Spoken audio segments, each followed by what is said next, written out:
What's up, you guys? Darty here. Thank you for checking out my channel, and thank you for checking out this video. In this video, I'm going to be doing a deck profile of my Fiendsmith Sacred Beast deck. I just got back from locals not too long ago and took this deck. I ended up making top 8, going X2. I lost to Doomsy and Fairy Tale. I took them both to game 3. Doomsy ended up going first game 3 and building a board I couldn't get rid of. And then Fairy Tale, I was going first game 3 and I ended up bricking because I did not open any Sacred Beasts. The deck has performed very well. I cannot make any major complaints. There are some changes I do want to make to the deck, but I will explain to that as I explain the deck profile. But yeah, without further ado, here we go. So first, 3, I'm just going to call them their original Sacred Beast name. I'm not going to say their whole names. So 3, Raviel. All the new Sacred Beasts all have the same effect where you reveal them, you add something, and then you discard something. So Raviel, you reveal him to add a Sacred Beast monster from deck to hand and then discard a card. And then his quick effect is you contribute 2 other Sacred Beast cards, destroy every card your opponent controls, and then he gains 1,000 for every card he destroys. Okay, sorry, he destroys as many monsters, not as many cards your opponent controls. So he gains 1,000. There's times where you can use him to break boards. I have not used that ability, but there's times where I almost thought about using it to go for game, but you can usually just put on more than one body and go for game instantly. 3, Haman of Striking Thunder. What the new Haman does is you reveal him to add a Sacred Beast spell from deck to hand, and then when I actually have to double check this because this never came up. Once per turn, if a monster is sent to your opponent's graveyard, they take 1,000, and then when he's destroyed by battle or card effect, I take no battle damage. I have not used that effect, and I did not use the burn for 1,000 effect, but I wanted to make sure I included those. This card's really good because often when you use its effect, you'll use it in graveyard and then tribute this off to make a Colossus, which it's really busted that this deck can play Colossus. 2, Uriah. At first I was playing 1, but then I put it to 2, and honestly I'm going to put this to 3 because I want to see much Sacred Beast as possible. So Uriah, reveal it to add a Sacred Beast trap from deck to hand, then discard a card. He gains 1,000 for each trap in both graveyards. You'd be surprised how often that comes up. Let me double check that. Yep, he gains 1,000 attack for each trap in both graveyards. And then his quick effect is you can target a spell or trap on the field, destroy it, and then neither player can activate any effects in response to that activation. So there's times where I hit a couple super polys today, and I hit some really big back row. And then there's a couple times where I went for game with him because my opponent had a couple traps, and then we play 7 traps in the main to where I was able to make him at 8,000. So that's the Sacred Beast lineup. This version was playing 3-3-2. I do want to play 3-3-3 because going into game, there were a couple games where going to game 3. Today I did not have a Sacred Beast at all going second, or just in general when I just needed a Sacred Beast name, I didn't have one. So I want to play 3 of each to maximize it. Not sure if I want to get Starlights because this is just a fun deck, but yeah. On to the other Sacred Beast cards. 1, Summoner. Summoner has 3 effects. His in-hand effect is you can reveal him, special summon a Sacred Beast from your hand, and then discard a card. When he's on the field, you can discard a card to special summon a Sacred Beast from your hand or graveyard. And then when he's in your graveyard, you can banish him to special summon a Sacred Beast from your graveyard. He is pretty good. You will often be adding him off one of the spells and then discarding him. And then often if you use Haman to search the spell and then search this out and then discard it, often you'll discard this on Haman. You can banish this to special summon the Haman, and then that's a Thunder Dragon Colossus because the effects that you activate in hand that are Thunder are him, and you play the 3 Haman. I do not want to bump him up. 1 has been very good. 3, Martyr of the Sacred Beast. This is pretty much how we get into the Fiendsmith line. When this card is normal summoned or special summoned, you can place face up a Sacred Beast continuous spell or trap, which we'll get to in a moment. And then if you control another Sacred Beast monster that's a level 10, you can special 2 copies from him exactly from your hand or graveyard. You cannot special summon from your banished. I ended up playing against a Runic Stun guy who kept banishing these, so I could not keep using their effects. That was a very fun matchup. When you play it, when the Sacred Beast stuff places itself, you have to place both copies, not just one. So I was playing against Runic. You'll see the match later this week. Spoiler, I ended up winning the match. But I was playing against Runic, and he kept banishing all my stuff I needed to bring multiples out. So it was fun trying to play around that. Often how you'll go into Fiendsmith line is you have a Sacred Beast and you have one, you can bring out two, and then use these two to make a Reproducus, and then turn this into a light, and then you bridge into your Fiendsmith. And then he's got an effect saying during your opponent's end phase, you can add him from your graveyard to your hand, which is very important because we do a lot of recurring in him. Now the spells. Start off with 3 Sacred Beast released. On activation, you add 3 Sacred Beast monsters from your deck to your hand, and then discard 2 cards. And then the turn it wasn't that sent there, you can banish it to search a Sacred Beast monster. That's a level 10 that cannot be normal summon or set. This card is amazing.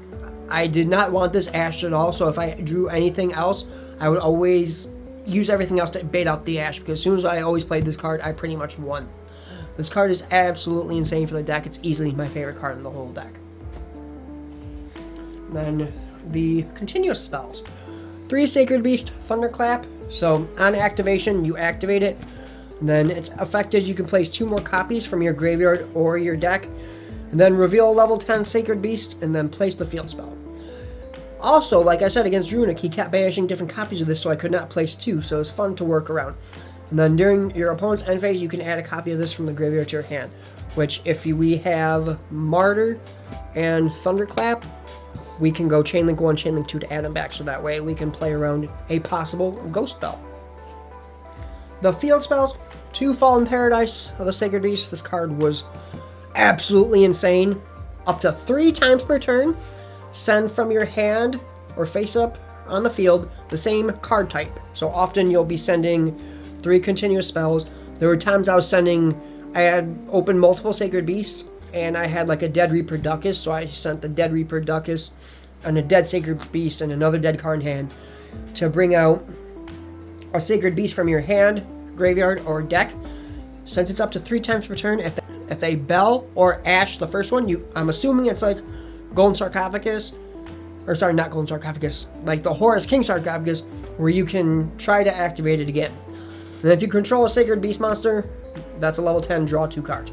There was a couple times I forgot to resolve that because I was too busy trying to think how to kill my opponent, but I ended up winning the games anyway. Being able to special summon the Sacred Beast up to 3 times is absolutely insane, because with that, it lets us end on Varudras and Colossus. These cards have been really amazing. I've won so many games because of this damn field spell. Now, the traps. 3 Abyss of the Sacred Beasts.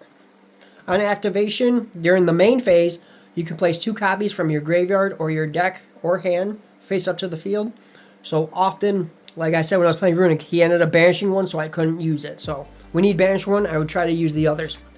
You can send this card and 2 other copies, so you pretty much send all 3 copies to the field to Book of Moon a monster. And then during the end phase, you can put this card at the bottom of the deck. So if we have all 3 of these in the graveyard, which there's times it's happened to me, you can go Chainlink 1, 2, 3 during your opponent's end phase. So it's like branded. It's our end phase now. This card is pretty much really good. I didn't think this card would be as amazing as it was. That's the one thing I like about the Sacred Beast deck. You really don't play any breaks, because as long as you open some of your Sacred Beast monster, you can keep going deeper into your deck. Then the last Sacred Beast trap. 1 Combined Assault, target a Sacred Beast in your hand or graveyard, special summon it. And then, if you control 2 or more Sacred Beast cards, Sacred Beast monsters whose original levels are 10. I had to make sure they were it was the level 10. Negate and destroy a card. So it's like the Elf Note trap, where it doesn't target so often. I would end on this, and then bring out another Sacred Beast, and then it was an Omni Negate. This card is absolutely bonkers. And then you can banish it from the graveyard to fusion summon a Phantasmal fusion monster by using monsters on the field or in the hand. The Fiendsmith lineup. The only complaint I would have is I'm going to only be playing 1 Engraver. We actually can use Lurie in this. Lurie is really good to open, because if you open Lurie in one of your Sacred Beasts, you activate the Sacred Beast effect, and then discard Lurie, and then you go into your Fiendsmith line. That's the only really change I would like, because there's a couple times where I kept drawing Tract and Engraver, and just other things where Engraver wasn't as helpful as it seems. I was playing 3 at first, but I cut it to 2, but I'm ultimately going to put Engraver to 1. I see some builds playing 3 Lurie. I don't think 3 Lurie is necessary. I think this lineup's essentially good. Like I said, I'm just going to take this out. This is going to be a third Uriah because, like I said, I wanted to play 3 Uriah, so I thought that would just ultimately be better. And then hand traps. Alright, hand traps. I feel like these are pretty obvious. I'm not going to really explain my choices on these. Since Uriah gains 1,000 per trap, we're playing in perm, which makes our trap count 7. This hand trap lineup was perfect for me. I have nothing to complain about. Like I said, the only change I would make was I was going to change this engraver to a third Uriah. So I'm putting it over here as like a mental note. Because there's times where I just wish I saw more Sacred Beast names. The extra deck. 1 of the Chaos Phantasm. You can contact these by tributing 3 level 10 monsters who can't be normal summoner set.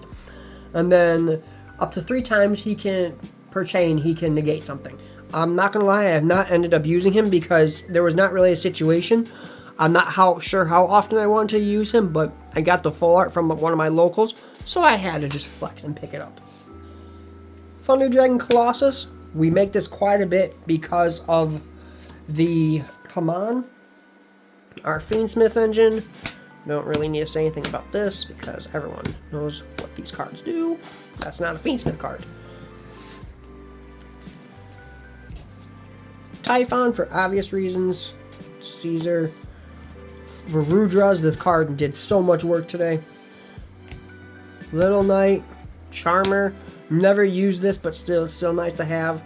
Linkribo and Lena.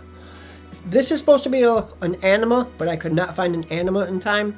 And then I didn't know what to put in place, so that was just there for argument's sake. Now, the side deck. We're siding Double Strike and a Judgment. These also have been put in the graveyard to increase my Uriah's attack. We like to play back row removal. I cannot say how good these were. I almost want to put in a second Regaki. 2 Lava Golems. This is what I mean why I wanted to put Anima in, because I'm going to side 3 Lava Golems so that way you contribute your opponent's stuff. Put it in the right column and then use Anima. But overall, the Solemns really didn't do it for me. I'm probably going to just put in Thrust or something so that way I could fetch everything out faster. Because this deck kind of remind me of Tempot. You can just clear boards really fast with Spell and Traps and then just dump on them for game because you can summon 4,000 bodies easy. 3 Perulia. I feel like that's pretty obvious. And hand trap stoppers. I'm going to end up cutting this.